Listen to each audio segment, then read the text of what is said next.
जादुई फौजी। बॉर्डर के पास एक गांव था। गांव से 2 किलोमीटर दूर एक बहुत बड़ा घना जंगल था जहां पर बॉर्डर था। उस जंगल की रक्षा के लिए बॉर्डर पर 3 फौजियों को तैनात किया गया था। वो जंगल हजारों साल पुराना था। उस जंगल में बहुत ही खूंखार जानवर रहते थे। गांव वालों का मानना था कि जंगल की रक्षा स्वयं जंगल देवता करते हैं। वो तीनों फौजी दिन रात ड्यूटी करके बॉर्डर और जंगल की रक्षा करते थे। जंगल बहुत घना था, इसलिए हमेशा आतंकवादियों का खतरा बना रहता था। 3 फौजियों को बॉर्डर पर अलग अलग जगह तैनात किया गया था। वो तीनों पिछले 10 सालों से यहाँ पर ड्यूटी कर रहे थे। तीनों फौजियों की देशभक्ति और जंगल की रक्षा देखकर वन देवता बहुत प्रसन्न हो जाते हैं और एक दिन वन देवता अपनी वन देवी से कहते हैं, देवी, ये तीनों फौजी पिछले 10 सालों से हमारे जंगल की रक्षा कर रहे हैं। मैं इनकी कर्तव्य निष्ठा देखकर बहुत प्रसन्न हूँ और उन्हें कुछ वरदान देना चाहता हूँ। तब वन देवी कहती है, हे नाथ, आप बिल्कुल सही कह रहे हैं। तीनों फौजियों को वरदान जरूर मिलना चाहिए।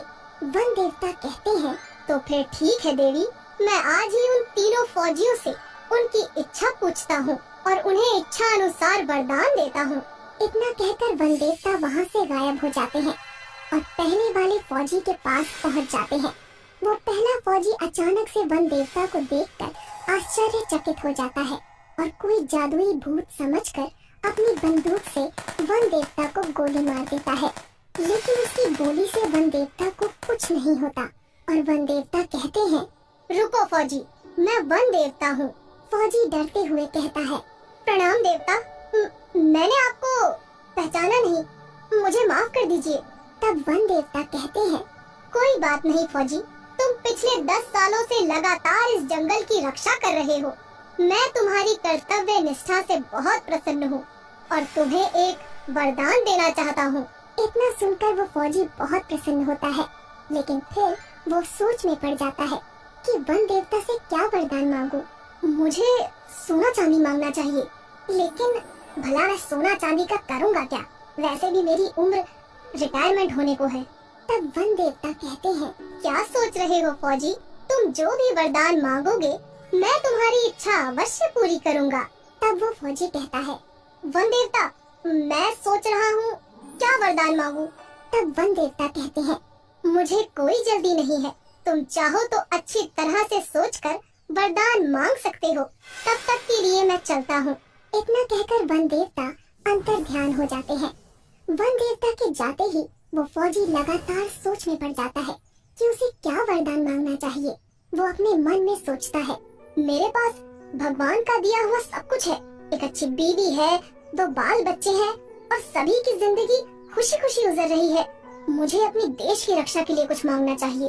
वो पहला फौजी काफी देर तक सोच विचार करने के बाद वन देवता को पुकारता है। वन देवता तुरंत वहाँ प्रकट हो जाते हैं। बोलो फौजी, तुम्हें क्या वरदान चाहिए? तब वो फौजी कहता है, वन देवता जी, मेरे पास सब कुछ है, लेकिन आप मुझे एक जादुई बंदूक प्रदान करें।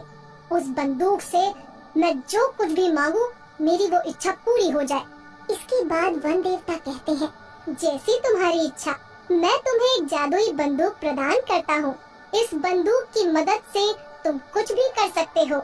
इसके बाद वन देवता उस फौजी को एक जादुई बंदूक प्रदान करते हैं और वहाँ से गायब हो जाते हैं। वन देवता के जाते ही वो पहला फौजी कहता है, मुझे इस जादुई बंदूक का टेस्ट करना चाहिए। मुझे बहुत तेज भूख लगी है, मुझे शाही खाना चाहिए। और इतना कहते ही उस फौजी के सामने बहुत सारा शाही खाना प्रकट हो जाता है। वो फौजी खाना खाने लगता है। इसके बाद वन देवता दूसरे फौजी के पास पहुंचते हैं। दूसरा फौजी उस समय जंगल के पास मौजूद एक तालाब में नहा रहा था। वन देवता को देखते ही वो फौजी थोड़ा घबरा जाता है और कहता है, अरे तुम कौन हो?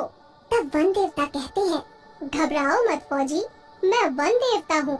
तुम पिछले 10 सालों से मेरे जंगल की देखभाल कर रहे हो। मैं तुम्हारी कर्तव्य निष्ठा से बहुत प्रसन्न हुआ हूँ और तुम्हें एक वरदान देना चाहता हूँ। तब वो दूसरा फौजी पानी से बाहर आता है और वन देवता को प्रणाम करते हुए कहता है, प्रणाम वन देवता, मेरे पास एक अच्छी नौकरी है, घर परिवार है, धन संपत्ति भी है। लेकिन मैं बहुत बूढ़ा हो गया हूँ, इसलिए मेरे शरीर में अब वो ताकत नहीं रही। तब वन देवता कहते हैं, तुम हमसे क्या चाहते हो फौजी, साफ साफ बताओ। तब वो दूसरा फौजी कहता है, वन देवता, आप मुझे एक जादुई छड़ी प्रदान करें जिससे मेरी हर इच्छा पूरी हो। वन देवता अपने जादू से एक जादुई छड़ी उस फौजी को दे देते हैं और वहाँ से गायब हो जाते हैं। जादुई छड़ी पाकर दूसरा फौजी बहुत खुश होता है और जादुई छड़ी से कहता है, हे जादुई छड़ी, मुझे फिर से जवान कर दो। और इतना कहते ही वो जादुई छड़ी उस फौजी को फिर से जवान और ताकतवर बना देती है। अपने ताकतवर शरीर को देखकर वो फौजी सब कुछ भूल जाता है और अहंकार में आकर जादुई छड़ी से कहता है, जादुई छड़ी, मेरे चारों तरफ बहुत सारे आतंकवादियों को खड़ा कर दो ताकि मैं सबको मार सकूं। इतना कहते ही उस फौजी के चारों तरफ बहुत सारे आतंकवादी प्रकट हो जाते हैं। फौजी अपनी बंदूक से एक आतंकवादी को गोली मार देता है, लेकिन इससे पहले कि वो फौजी सारे आतंकवादियों को गोली मारता, सभी आतंकवादी मिलकर उस फौजी पर गोलियां चलाने लगते हैं और उस फौजी की मौत हो जाती है। इसके बाद वन देवता तीसरे फौजी के पास पहुंच जाते हैं।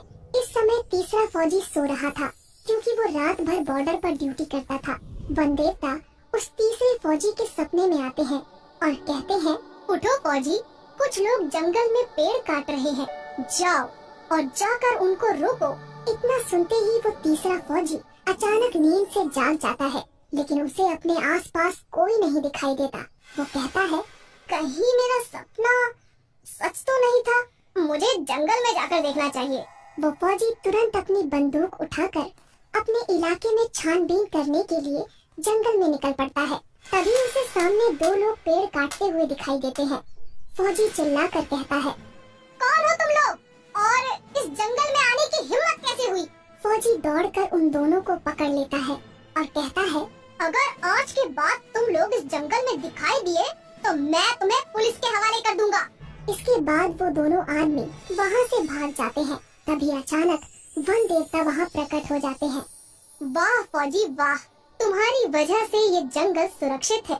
मैं वन देवता हूँ और तुम्हारी कर्तव्य निष्ठा देखकर मैं तुम्हें एक वरदान देना चाहता हूँ। मांगो फौजी, तुम क्या मांगना चाहते हो?